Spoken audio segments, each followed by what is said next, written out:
kind of figured that was going to be your seats, answer. Smells I don't necessarily want to smell. Oh, who doesn't like the smell of chocolate in the air? That's for chocolate. It's for any other. I mean, not everything in films necessarily smells well. So good point.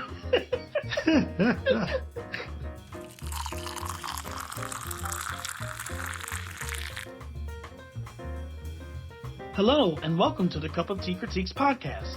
I'm your host, Brandon Chasen, and like always, I'll be joined today by the team that brings you cupofteacritiques.com. Here, we'll dive deep into the productions and topics we broach on our website, so you can decide for yourself if they're your cup of tea. Ready for a deep look with a deep brew? This week's topic, movie-going experiences. Cup of Tea Critiques is a family affair, and I'm here with my brother Chris, my mother Reva, and my father Terry.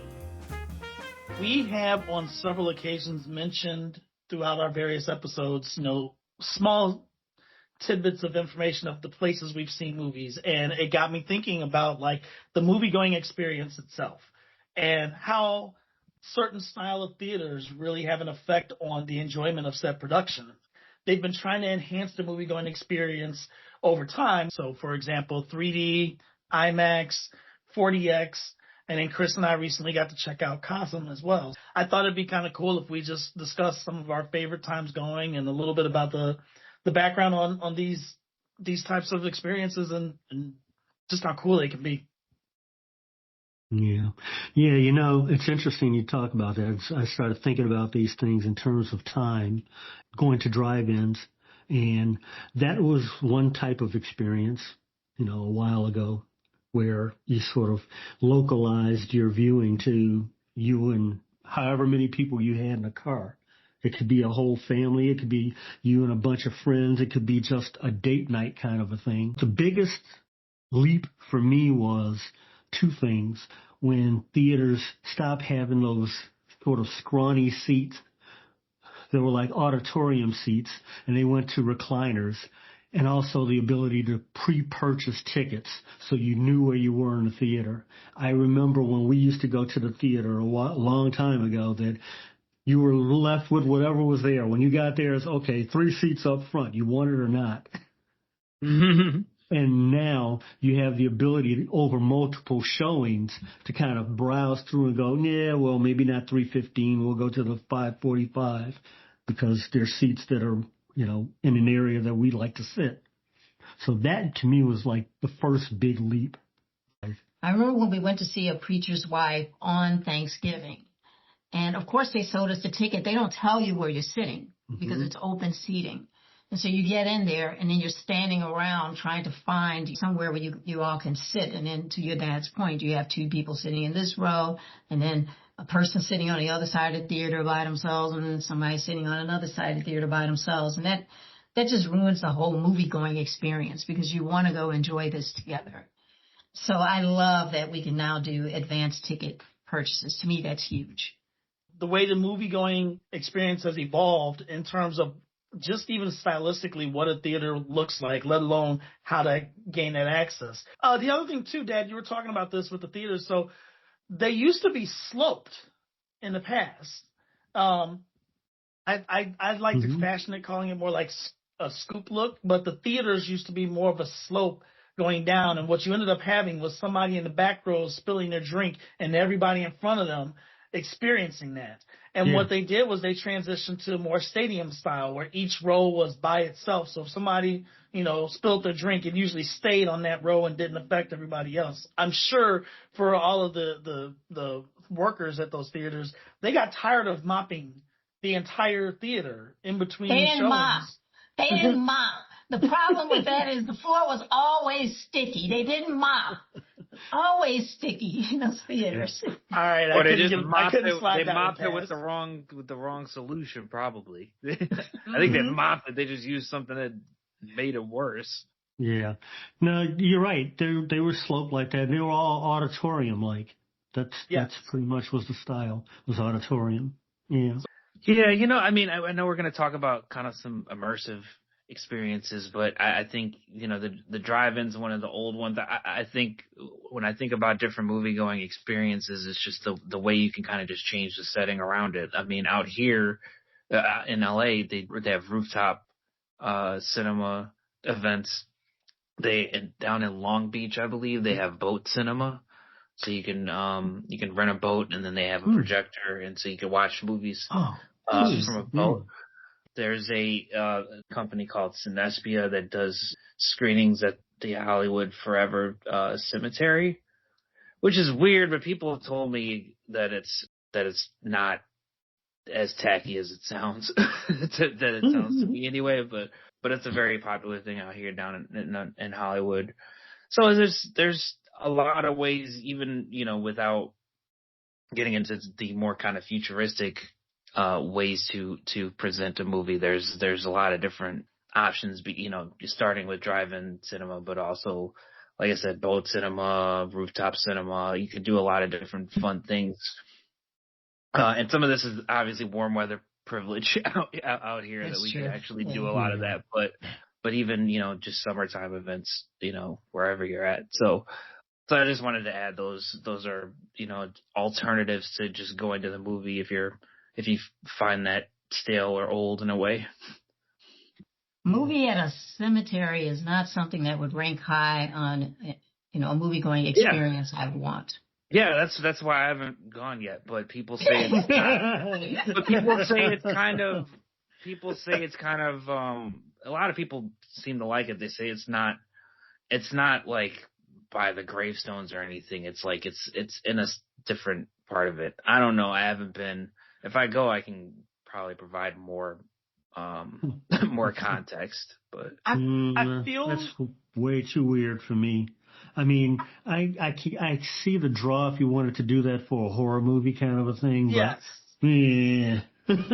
I was about to actually go that same route, Dad. I felt compelled to ask, for those cemetery showings, are they typically more horror movie, Halloween-esque type productions that seems to be like part of the ambiance of said, situation? I think it's all kinds of stuff. I think it's all kinds of stuff. I'm trying to imagine watching. It's not usually. I mean, there's screenings of old. They're not like recently released movies, but there's screenings of all kinds of genres, though. The interesting thing about those experiences, though, and I know we're going to get into to Chris's point, the more immersive experiences that technology has brought about. I thought about a comment James Cameron made in a video talking about virtual reality experiences. That is being able to put on the headset and sing a movie that way. And that is something that is to come. I mean, obviously you can get some of that now, but in terms of full films, that's not quite available through headset. And what James Cameron says is it's the opportunity to see movies the way they were authored to be seen. And so an experience such as what you get with the headset is exactly how they wanted those films to be seen. And so, Chris bringing up the cemetery, for example, are there any movies that a filmmaker made that they envisioned being seen in a cemetery or from a boat or from a park? Or you just wonder, if there's, it doesn't matter if there's an incongruence there, but I thought it was very interesting that he made that statement, because I'd never thought about it. Am I viewing this the way the filmmaker really wanted me to see it? I think it's going to be the portal for all media that we consume. I mean, really, I think when the weight and the form factor and all of those things are all conquered, and that's imminent. That's not some pie in the sky thing. That is imminent. Certainly to my satisfaction, and I have very exacting standards, as you future-proofing standards, as you might imagine, yeah. And I look at I just think we're gonna see everything, our sports, our news, our everything that way. Yeah, interesting. Yeah, I don't know if we're going to venture down 3D. I found some things interesting in the reading that talked about that 3D was experimented way back in the 1920s and 1930s. I had no idea that, it went that far back. But 3D, throughout its history, during my lifetime at least, has always been kind of hit or miss or hokey. And I know I've mentioned this in other podcasts when we talked about things along these lines. Avatar, again, is the first movie that ever did it for me. To me, that is the benchmark for the 3D experience. is the first time I actually felt immersed in what was going on in the film, and it didn't seem like there were like toy helicopters and whatnot. It really seemed like a full featured thing. So 3D for me, first off, just for our audience members, the 3D process, which I'm sure everybody is aware of 3D movies and productions and everything, but it's done by using two cameras, shot, they're spaced roughly, the lenses will be about 2.5 inches apart, it says. And the idea, to kind of make it quickly, is to give depth perception essentially to said production. Mm-hmm. And I mention this because I remember growing up with 3D as options. If I'm not mistaken, The Land Before Time, when I was a boy, that was one of the first movies I think that you guys took me to that had 3D. And I remember getting the red and blue lens, glasses to wear in the theaters. And what I can also tell you is I have no clue if that movie was really in 3D. And I mentioned that to say that, Dad, you brought up Avatar, and I feel like there was a large space and time where movies were said to be in 3D, and all I think I felt is that they made the images, I don't know, let's call it was a lot of cartoon stuff for starters, and it felt like it was just traced darker than regular productions. I never felt like I saw a lot of depth. And it wasn't until not only Avatar, which I will get to later on, but I wanted to bring up Harry Potter and the Half-Blood Prince. And for me, there's a scene early on where the Death Eaters are apparating through town, and I thought they did a really good job of giving you the idea of if you were witnessing this in person, what would it look like seeing the smoky apparition going through, how quickly they ran through time, like they did an attack on a bridge, and you actually could feel, just from visually, at least you could feel the bridge moving and everything like that. So that for me is a level of like, oh, that's how 3D should help a movie. Yeah. And just not to again put it sort of in historical perspective, even though they experimented with 3D movies back in the 20s and 30s, one that I think officially is considered the first 3D film was a movie that I've never heard of, but it's called Buona Devil in 1952. And there were a bunch of films, interestingly enough, and it seems to be that way with 3D, I guess, for the most part. There were a lot of action movies that were produced as 3D movies after that. That seemed to be the genre that really kind of goes with the whole 3D experience, it seems. That and maybe, I don't know if you consider them action or adventure type movies, if they fall into the same category. Yeah, I feel like that's what's probably the best uses of it, or at least the more consistent uses for it, because really is 3D necessary for, to bring it up again, a Sleepless in Seattle. Yeah. It's the fact that those productions don't necessarily need depth perception for that experience. Mm-hmm. Chris, do you recall maybe your first 3D movie experience, or when you started to feel like it was, something worth checking out? I mean, the first 3D stuff I saw was probably not, it was probably more of like, museum type screenings or stuff like that, or like, going to the, observatory or something like that. Like it was more kind of educational material rather than, than just, a regular movie or anything. So I feel like that was my introduction to 3D. I can't recall the specific thing, but I feel like I probably saw one of those way before I saw any movie in 3D. The first one I remember was Avatar, but I feel like that was 2009? I feel like I'd probably been to one before then. But that's the first one I remember anyway, and it seemed like it started to become a little bit of a trend after that, and then it's kind of tailed off. And I don't know if it's quite as common anymore. But yeah, so I would say and I guess maybe that's where my preference comes from, is I really like 3D as part of some of the more educational stuff that the screenings you see when you go to, say the museum, or you go to the observatory or something like that, where it's kind of short, a little bit shorter and a little more, like I said, educational. So yeah, I guess that would be my exposure to 3D. And Mom, how about yourself? I mean, in your experience watching movies, what have you felt about 3D movies, from your childhood to today? And do you think it's something that really is worth the time? Oh, I mean, I think so. The first 3D movie I saw that I can remember is Avatar. And I know your dad has said a number of times how much he enjoyed that experience. And that was not an experience that I necessarily enjoyed. Unlike your dad, for example, the helicopters did look like toys to me. And so the movie, it took away from the realism of it. I'm able to get immersed in a 2D film. I don't need 3D for that. I don't need some technology to augment that experience because in my case, I especially get into the story.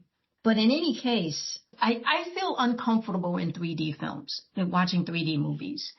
And what I mean by that is one of the purposes of 3D is to make you feel like you were there, that you were actually, in Avatar, that you're in the forest and you're watching their interactions and the other things that are happening. And I didn't want to be there. I don't want to be that. I don't want to be that close. When we talked, for example, about I can't remember the topic of the podcast. Why do we like to be scared? It was that podcast, and Chris talked about how he's immersed in the film when it's going on, but there is safety, he admitted, to knowing that when the film is over, he's out of there. That he was not a part of it the whole time, that was part of the reason he felt secure going to, correct me if I'm wrong, Chris, but that's why he felt secure going to some of these, really scary movies that I consider to be very scary, horror films and such. I feel that way about 3D. It puts me too much in it, in the middle of the action. It makes my head swim. I want to see it. I don't want to be in it. To say it's interesting because I don't mind being in it. I just find it tiresome after a while. I don't have like a long runway for that. I think that's why I prefer the experience of just experiencing 3D for the other stuff I mentioned, because it's generally shorter. Once it gets to 2 hours, 3 hours, I'm just way too exhausted by that. It's just too much for me. So, but I don't necessarily mind being in it. It's just too long. I agree with you, generally speaking. And again, I know I keep harping on it, and your mother does not agree with me. But Avatar was one of those movies. It's the first movie, a 3D movie that I've ever watched that I did get that, what you're saying. I agree with both of you in that after a while, I'm done with 3D in any particular given movie. I don't particularly like it. That one, though, I did not feel that way, and which is why it's probably my favorite 3D movie, in that it just made me feel comfortable. The experience was easy for me to be in it and experience it, and that was a pretty long film. So again, I didn't feel that what you described as being tired partway through it, and it's like, okay, enough is enough. Yeah, I have to say, I do believe there is a faction of moviegoers that feel very similar to Mom, but it may not be for the exact same reasons. For example, I have some friends that say they don't want to do 3D because they feel like it gives them motion sickness, because they feel too immersed into it. So I understand the various reasons why people don't necessarily want to go and check out 3D movies. But like you, Dad, I did feel that Avatar was one of the exceptions there. And like you, I think it's the gold standard, because I felt like the whole world was brought to life. Unlike previous 3D movies, it felt like those scenes specifically may have been brought to life. But for me, this was a movie that was built in a world, and it brought that whole world to life for me. Additionally, though, like I said before, that movie was shot in IMAX. And for me, that was the second production that I can truly recall that was an IMAX film. So IMAX, for the audience members out there that don't know, it's supposed to stand for like maximum image, and it's essentially a quick roundup is basically it's a bunch of advanced high resolution cameras and film formats, projectors, and it's meant to kind of like be a very large scale movie. for myself, I feel like what it does is it always makes the entire image pop. We have fuller views of the scenes, but there's also, I feel like almost it also helps the color in every scene come out even stronger.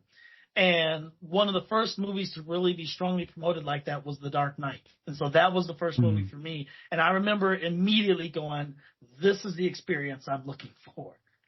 Yeah. And so when Avatar decided to merge the two, it was shot in IMAX and they happened to do it in 3D as well as it was done. Like, bam. Like, for me, it actually validated the idea of going to a 3D movie. And then I found out later when I started checking other movies out on standard theaters, it was not the same feeling. So it definitely felt like the IMAX is what made it pop.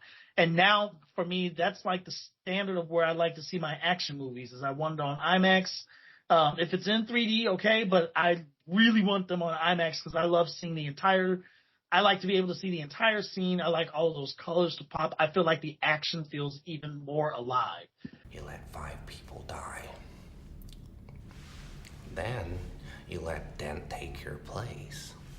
Even to a guy like me, that's cold. Where's Dent? Those mob fools want you gone so they can get back to the way things were. But I know the truth. There's no going back. You've changed things. Forever. Then why do you want to kill me? I don't want to kill you. What would I do without you? Go back to ripping off mob dealers? No, you complete me. You're garbage. Who kills for money? Don't talk like one of them. You're not. Even if you'd like to be. To them, you're just a freak. Like me. So, do you guys have any similar feeling about IMAX movies or your experiences? Yeah. I was just you went in straight in the direction I was going to go with. IMAX is my standard for action movies. That's it for me. And typical 3D, no, I can do without the 3D for those, unless it's shot like Avatar. But IMAX is it when it comes to an action movie. When I see a new action movie that I want to see, the first thing I look for is it in IMAX and where? Yeah. Go ahead, Mom. No. Go ahead. I agree with your dad on this one. I like IMAX, especially particularly for action films. It gives you a bigger screen. There are speakers all over the place, so you're getting sound from different directions. And the color, I agree with you, just really, really pops, it seems, on IMAX. It's an enjoyable experience for action movies.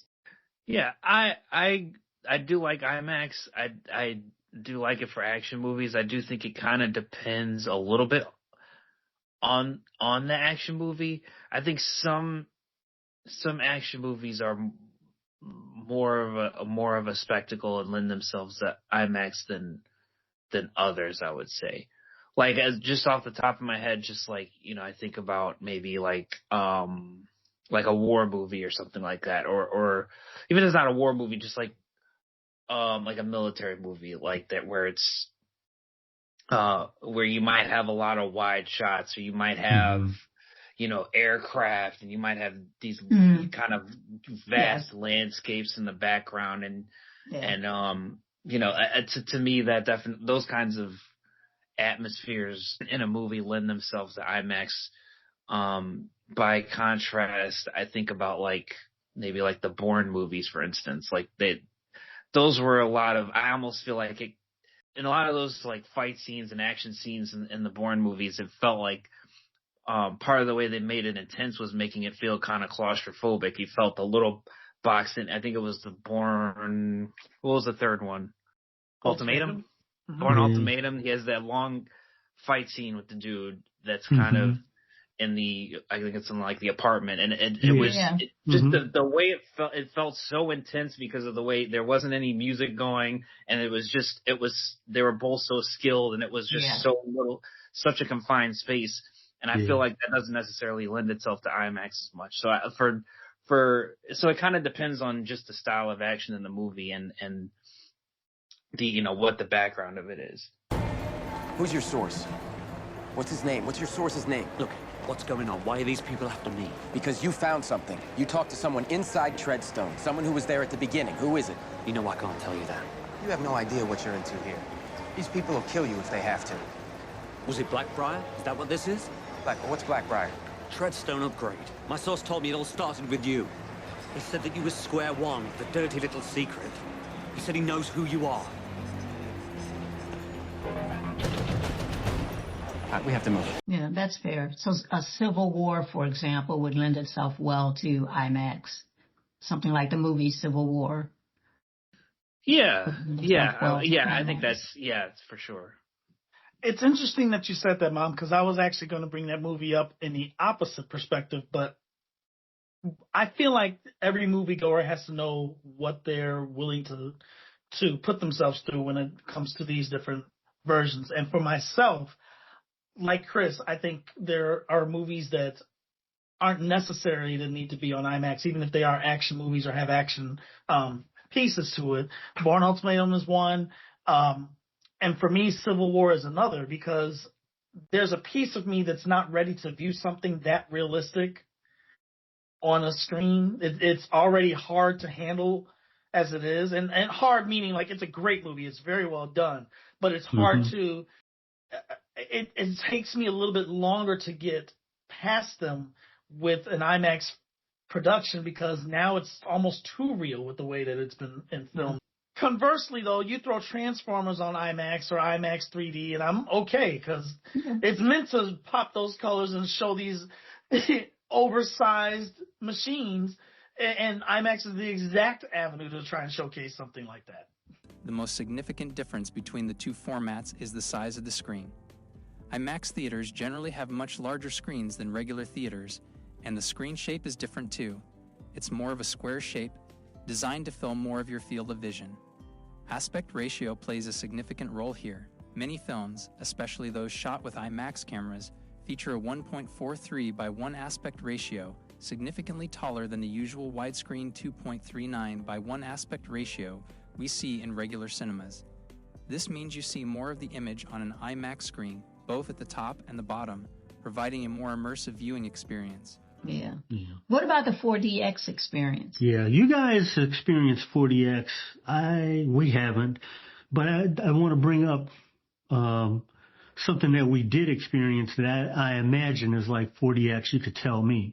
In Vegas, when we went to see Michael Jackson 1, the Cirque du Soleil performance, that gave me the feel of what I thought 4DX might be like, because they had the snowflakes coming down, the interaction with the actual performers coming into the aisles and whatnot. I imagine that's what a 4DX experience would be like. The kind of rumbling with the seats and whatnot. Yeah, so Chris, I don't think you've had the pleasure of joining me yet for a 4DX experience. Okay. So I might be the only one in the group that's checked it out. Yeah. And you're right, Dad. There are some pieces to that Michael Jackson experience that are similar to 4DX. To give some background on this one, you guys, 4DX came about as a result of the COVID pandemic, and the theaters were looking for another way of trying to bring people back to check out their productions. And 4DX is what came about. And essentially what it is it's the quick synopsis would be, it's like a roller coaster immersive experience of a movie production. The seats move, the theaters are equipped with different technology to add kind of like the smoke in the air, a little bit of mist to mimic the rain, or if you're in water and the splash is coming along. And the seats can move up, down, side to side. There's even certain productions where you'll feel strong bursts of air blowing at your ankles to mimic certain other things going on. So it's a total immersive experience. And like I said, Dad, what you said is similar to what happened to Michael Jackson, where you're going to have bubbles, for example, into the theater to enhance certain scenes. I've been to a couple of 4DX productions now, both of them Marvel primarily. So I saw Ant-Man and the Wasp: Quantumania, and I saw Captain America Brand New World. I loved both experiences, but that's because I like these types of things. I brought Belle with, and she enjoyed it too. Quantumania, for example, had this way of they go from reality into the quantum realm, and the seats made us feel like we were falling into the realm, or mimicked what the scene looked like. And actually, one more I've seen was a Harry Potter production. It was the third of the Fantastic Beasts. I saw that one as well. And so we had water spray up when we saw that one. Belle really enjoyed that. Like, whoa, I wasn't expecting that. And the fans in the theater to mimic the wind that's blowing around and such, or if there's a big whoosh that seems to come through from something. For example, in this case, if the magic was, swimming by, they kind of used the fans to give the impression of it going through. So that was kind of, for me, I like that kind of deal. I like feeling more and more immersed into my movie-going experience, and that's why 4DX appealed to me. According to some of the articles, they indicate that it especially appeals to younger people. So a lot of people will, I think they said in the 10 to 30 age range, a lot of people tend to take their kids to 4DX films because the kids like, they like that truly immersive experience. And many of them, especially younger kids, don't really care about the story so much. And so when you take them to this, at least take them to films like this to have this kind of experience, they can enjoy this film without feeling like they have to sit still and pay attention to just the story. And so I think it's an ideal experience for younger people. Yeah, one of the things they talked about was Willy Wonka and the Chocolate Factory, how they sent out the smell of chocolate over certain scenes in the factory. I thought that was pretty interesting. That is pretty cool. That sounds, Yeah. So, Mom, you don't necessarily care for the 3D movies. What about 4D? Would you be interested in trying to check out an experience like this? A 4DX? Yes. I have zero interest in seeing a 4DX. I kind of figured that was going to be your seats, answer. Smells I don't necessarily want to smell. Oh, who doesn't like the smell of chocolate in the air? That's for chocolate. If it's for any other, not everything in films necessarily smells well. So good point. Don't smell chocolate elsewhere. Mom,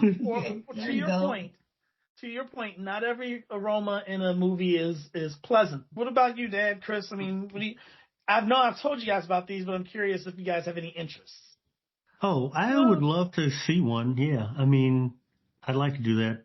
I'd like IMAX in some 3D. So I'd be willing to check it out. I'd love to see what that experience is like. I wouldn't mind going to see a 4DX movie if I thought it would add to the experience. And I tend to think movie theaters are smart enough to know which movies are fit for that and which are not. But I would, just to experience it. I don't know if I'd want it to be a regular thing necessarily, but I'd love to have that experience one time and just see how it feels. But again, I do like these kinds of things as more of a more of like a theme park or some kind of alternative entertainment kind of experience rather than just to go see a movie. But I would definitely try it once just to see.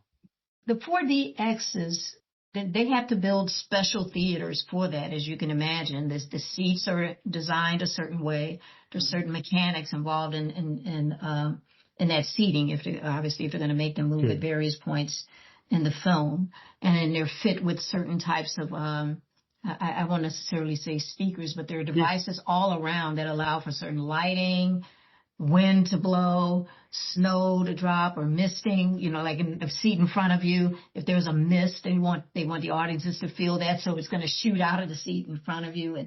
So those theaters have to be built for the 4DX experience, and they're exclusive to the 4DX experience. And so Chris mentioned that 4DX might be amenable to certain movies. I tend to think, I think it is, and I think when theaters decide to construct a 4DX theater, there are certain types of movies they decide to have in there. And I tend to think those types of movies are probably more G-rated, PG-rated type films that have, a lot of movement going on. I don't think they're going to be R-rated and NC-17. I don't think they're going to be films that are designed for adults. Yeah. 4DX Motion Effects Theatre is the newest evolution in the 4D cinema experience, in a total immersive environment where you actually feel the action on the screen, from the seats you are sitting in to the effects around you. 4DX provides a revolutionary cinematic experience which stimulates all 5 senses, which includes high-tech motion seats and special effects including wind, fog, lightning, bubbles, water, rain, and scents in both 2D and 3D formats. I will contradict that with one thought, in that, well, the NC-17 I can't see necessarily being in there because those are entirely different. But I can see R-rated ones coming into play because... Sorry. You said they're entirely different. Like, yeah, they're entirely different. All right, I'm sorry. No, you're all good. There will be certain types of R-rated movies that can come through. Because, for example, I sincerely hope they never would consider, again, Civil War, because that's another one that already I said on IMAX would feel too real for me. I personally would not attend a 4DX production of that one because, again, that would make it a little bit too real for myself. Actually, we are covering the university campus there. They started a new program. They are reopening the school, which is it's a real feel-good story. And I guess we all need that, right?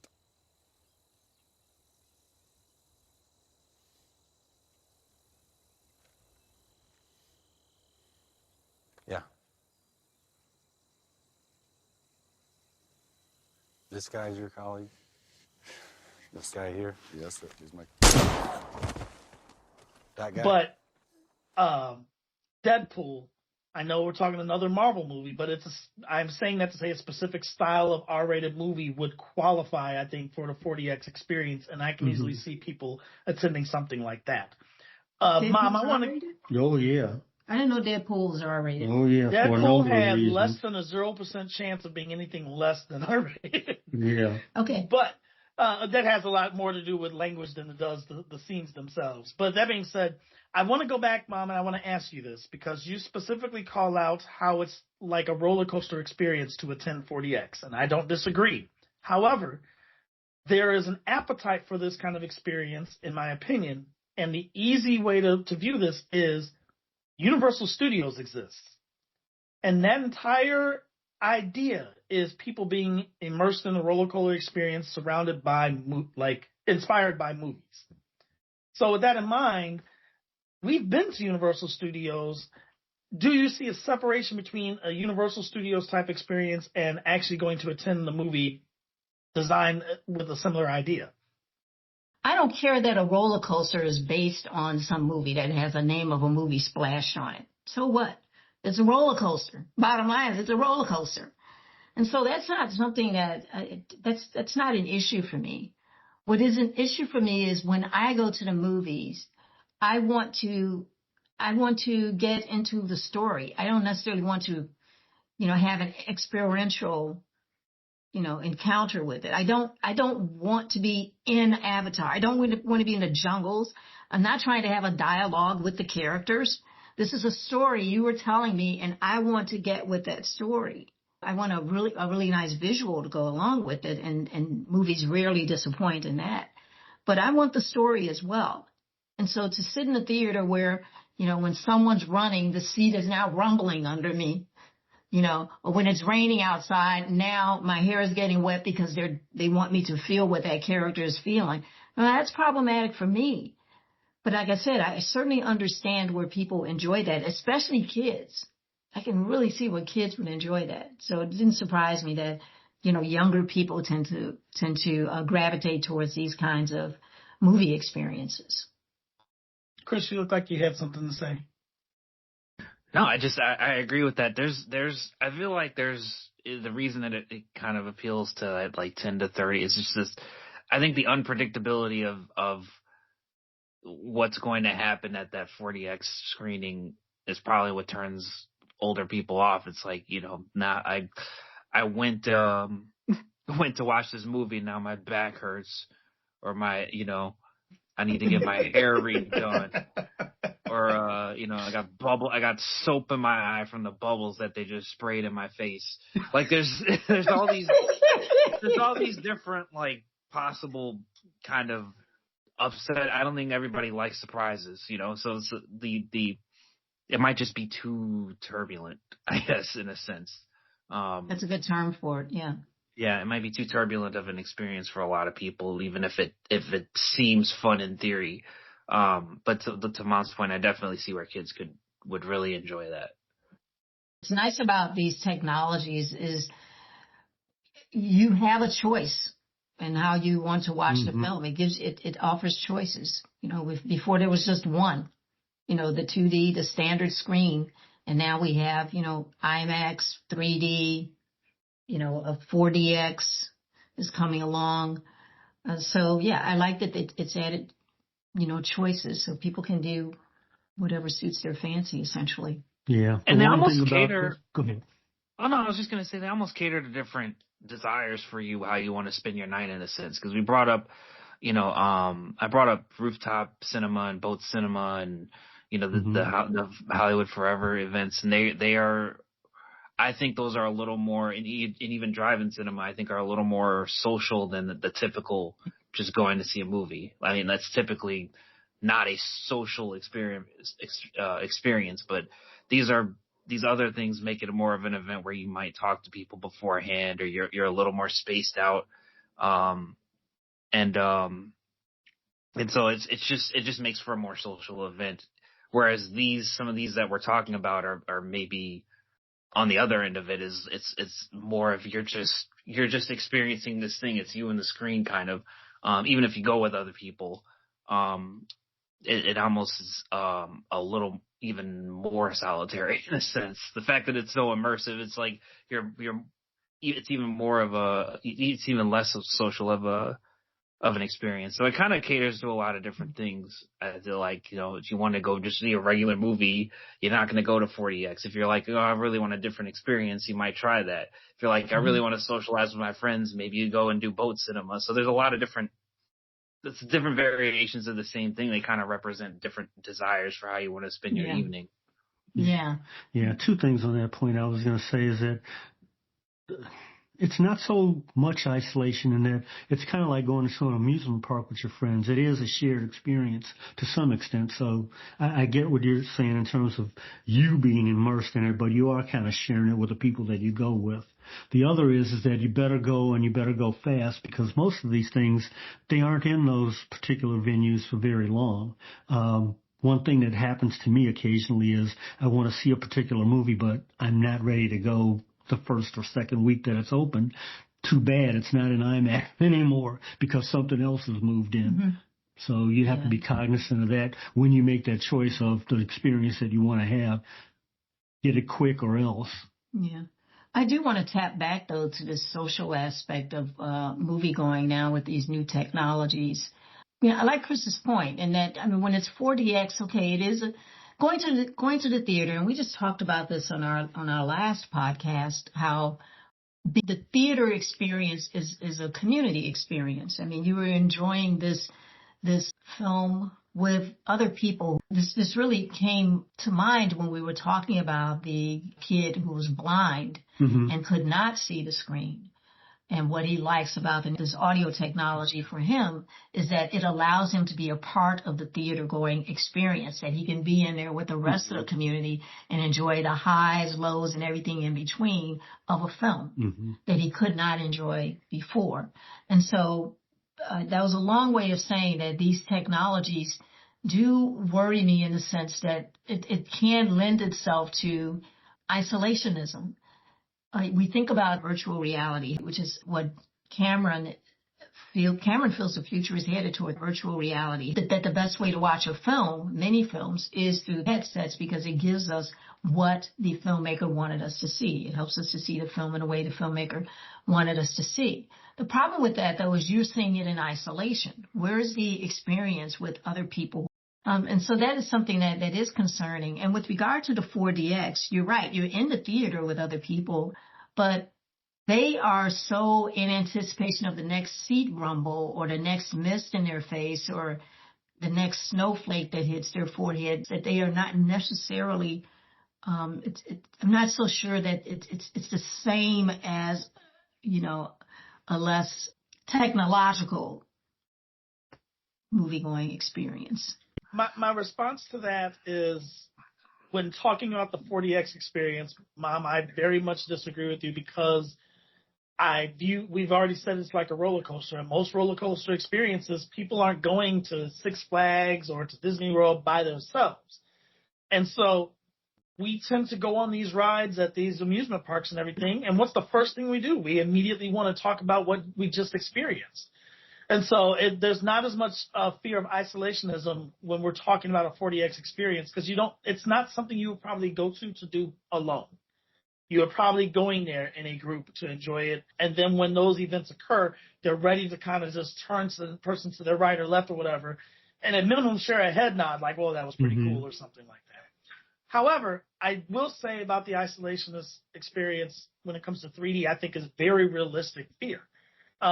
Same thing with IMAX, because I think that we're talking about having a virtual reality experience in that sense. And I'm using this as an opportunity to transition because Chris and I had the privilege of going to Cosm, which they call it a shared reality movie and movie-going experience.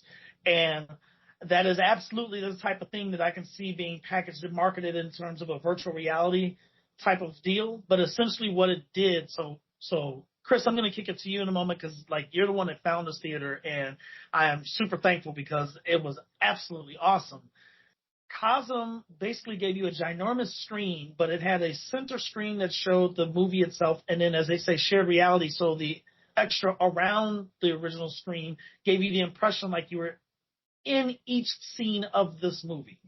And I thought that was super awesome. So, Chris, let me kick it to you. Like, why don't you talk about Cosm and how, like, you found it and just the total appeal for you? Oh, I found it just through different just ads on social media. It was just popping up in my feed sometimes for Instagram. You know, a lot of the ads you'll see for it because it's mainly what they show is sporting events. That's the main thing that that the Cosm theaters are for. And they open a Cosm theater out here, you know, in Los Angeles, or more accurately Inglewood, in the summer of 2024, basically. So, but a lot of their ads, they'll start out kind of on the screen, and the screen is so big it looks like you're just watching footage of a sporting event, and then they kind of pan around and you see that you're actually in this theater that's showing the sporting event. It's just that the screen is so big that if they just center on that, it looks like you're there. And so you know, I find those ads very effective, basically, but that's generally what they show is a lot of sporting events.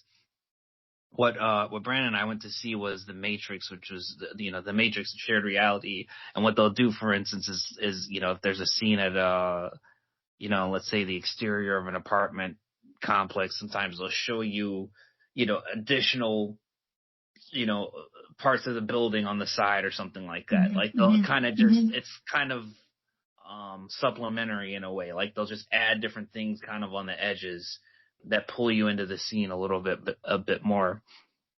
And they definitely said, you know, they want these things to kind of just complement the movie and not, or complement the scene and not overtake it or distract you from it. But it's, I think it's interesting though that they choose a movie like The Matrix, which so many people have probably seen before. And so it's interesting. That's one of the first movies that they're introducing to this, because people can actually, they don't have to center on the movie as much. They can kind of they can kind of take in the whole experience because they're probably familiar with it already. They're definitely hoping to expand their library, you know, and then they've talked about that. But sports is the main thing that they're doing.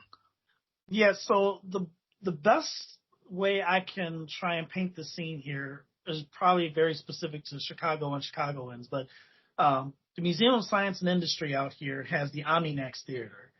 And essentially what it is it's a globe, and that's what they actually called this specific part of the theater at Cosm is called the globe. And if you've ever been to the IMAX and sat through one, you realize that it looks like the scene is moving all around you, but and you almost kind of feel like you're moving because of the way that it's there. Nonetheless, the bigger appeal is that you have a huge screen to take in everything that they're trying to showcase to you. For 75 years, Cosm built planetariums. And then, a few years ago realized this technology could take you from the night sky to anywhere under the sun. Our dome really transports you into the entertainment, so you really feel like you're a part of it and you're surrounded and immersed by it. Well, the cool thing about them, to your point, but especially Cosm, the cool thing about that is you think about the demand and the cost of tickets to go see some of these live events. You know, I can't imagine what that World Series ticket costs. I have no clue what it costs. I just know that it is well beyond anything I would pay for a ticket to that game. Frankly, not that game, but a ticket to a game that would cost that much. And so Cosm, experiences like Cosm give you the opportunity to at least feel like you're at the game and share it with other people. You're communing with other people who are excited about seeing this World Series game, and they're getting their popcorn and their beer, and because they do the same thing, they sell the same things that they sell at the ballparks. And so I think it's wonderful. It's an affordable way, is the point I'm trying to get to. It's an affordable way to get the game experience without being, short of being at the actual game. So I love that about Cosm, and I can't wait to experience it myself. Yeah, I think it's great. If we were to kind of take, pull back and take kind of a bird's eye view of these different experiences with these technologies, I can't help but wonder, is there such a thing as having too immersive of an experience? Is there the potential risk to now have so many options to become immersed in something that is not live, but instead is Memorex, that we then struggle to know where that line is between reality and the film or the game or whatever it is? I think yes, because I think there's just a little bit of an almost unavoidable like human psychology that I've heard some kind of very sad stories about people getting or young people in particular, adolescents, developing these obsessions with these different AI tools and feeling this kind of depression when they don't have access to them anymore. I don't want to get too grim with it, but there's I think when people enter these kind of virtual worlds, they can have this letdown when they're no longer in that space, or they can or they develop this kind of obsession to them. So I do think specifically for young people, yeah, it could be dangerous to just be too attached to that kind of a thing. So that's where I see the danger is specifically with maybe younger people. But I think everything in moderation can be good. And with a little bit of perspective and a little bit of balance and something to pull you out of it, I think they're a plus. But that would be the concern, is just that somebody develops sort of an obsession or an addiction to these things. Yeah, I saw an interview where the guy was talking about the virtual reality headsets and how immersive they can be. And one example he gave was that he had heard, I don't know if he had done it or if he had heard someone who took a virtual reality camera and used it to take pictures of their kids' rooms when their kids were younger. When their kids were younger, they did this, of their kids' rooms. And so they now have this kind of virtual reality of their kids' rooms and them playing, okay, when they were, say, 8 years old. Well, now they're adults. And so when they're feeling melancholy, they'd slap that headset on and put that film on, and they said it is like being back there when they were 8 years old. And there's something about that. While I suppose you can argue that many of us have video of our kids when they were younger, and so when we're feeling melancholy, we'll go and watch that. We'll go and watch some of that. But the ability to put on this headset and to literally feel like you're walking through your kids' rooms and having interactions with your kids when they were 7, 8 years old and they're now 30. I don't know how healthy that is. It's not. It's super unhealthy. And I'm sure that if we brought on, the professionals, they could explain exactly how that's unhealthy. I understand the desire to do things like that.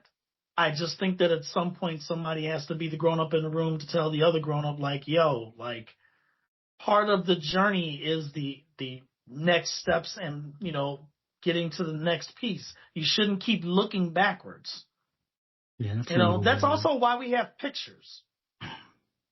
Pull up the picture that you have or whatever, and that's supposed to be enough. You don't need to be.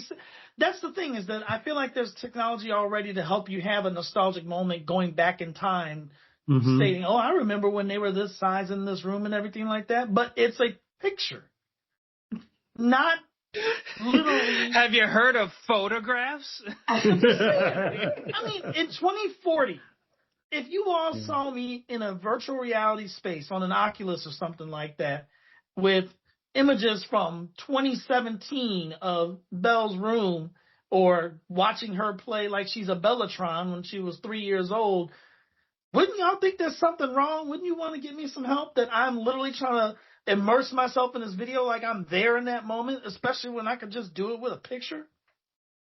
Yeah, that's a bit much. So go back to what at least I thought I understood of your original question, Mom, and I think that really what this has presented us as a fan base, as a movie fans, is I'm thankful we have a lot of different options for our movie going experience. You know, you guys brought up technological changes and such. One of the other things with technology is also just the movie going experience as a whole, when they presented the dinner and a movie kind of idea, where you're sitting in the theater and now they will bring your food out to you. Yeah. Which is a nice change from the past and everything. And I think that's just an aside, just saying that, like, that's another enhancement to the movie going experience that I think was subtle but great. And it's an option. I don't have to go to a theater like that if I don't want to, but if I'm looking to make a full evening of it, I don't mind going to, say, like a Hollywood Boulevard or something, where I get to have some cocktails before the movie begins, sit in the theater and order my food, and somebody bring it to me, and I get to let that event be all its own. So that's kind of cool. But I will go to these theaters for various reasons, and usually it'll depend on the type of production as to which one I'm going to check out, and that's why I'm thankful for all these. I probably won't do a 3D by itself anymore. I think that there are technological failures in that sense, because, like I said earlier, that's trying to make something three-dimensional a lot of times that is not necessary. But I remember when they also tried to do 3D televisions, and that failed. But now we have the VR experiences, and that's probably where we might be heading next. But I'm thankful for all of these different ones. But yeah, I mean, I'm grateful for all these options too, and, you know, funds permitting, I think people should try stuff that's new or a little, or even a little uncomfortable, just different, and develop your taste that way. But just don't become addicted to things that aren't real. You know, keep seeking out real people and real relationships. Yeah, and that's going to be the challenge in this. I think that will be the challenge in this. But I've been worried about that for a long time, that we are moving more, that we're becoming more insular. Which is funny, because I view the fact that these experiences exist as a way of us being able to still stay connected to each other. You know, I said it earlier, I'm not going to a 40X experience by myself. I'm more than likely going with a group. But hypothetically, even if I did go by myself, I'm assuming I would go with the thought that I would be interacting with other people there, because we're sharing in that experience at the same time. And it might just be a couple of glances or like, whoa, that was like really awesome. I didn't expect that. But I won't feel alone if I'm going to these types of movies. And I'm looking forward to being there with others, so that I know that, like, we all had this really cool experience together. Yeah, I agree with you in terms of that. The VR thing, though, I can see where that could be a problem, because that really is where you're immersing yourself in an experience by yourself. Not to mention the headaches that eventually come along with it. Everybody walking around with headaches. Yeah. I agree.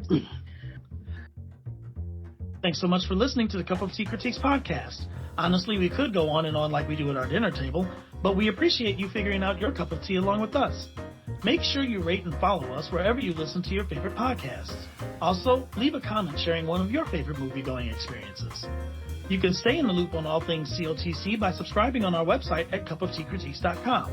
You can also find us on Facebook, check out our Instagram at Cup of Tea Critiques, and on Letterboxd at CLT Critiques. For Reva, Terry, and Chris, I'm Brandon.